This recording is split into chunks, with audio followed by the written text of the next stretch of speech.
So tell me about the latest interaction that you've had with the student so far. Yeah, so I have a student named Mohammed, and he has been struggling a bit with his confidence because he faced a bit of financial issues in the starting, because of which he was lacking in studies from last 5 years. So he has been working, but he's not been studying. Now, when he can see a gap in his professional life because of this, so he started with ACCA with us. So initially, majorly he was struggling with was because he had not studied from last 5 years. He was just working. So going back to studies is a very difficult task at this point, right? So he was majorly struggling with that. I'm not able to study. I'm not able to focus for 3 to 4 hours continuously. It's a big thing.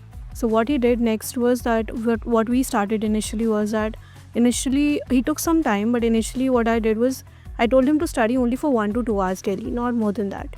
Although with ACCA FR level skill level students, you need to study for 3 to 4 hours minimum, but we can't force that on a student initially. So initially we started with 1 hour. I would do a daily follow-up almost weekly. Then he started giving me that I've completed this part, I've not completed this part.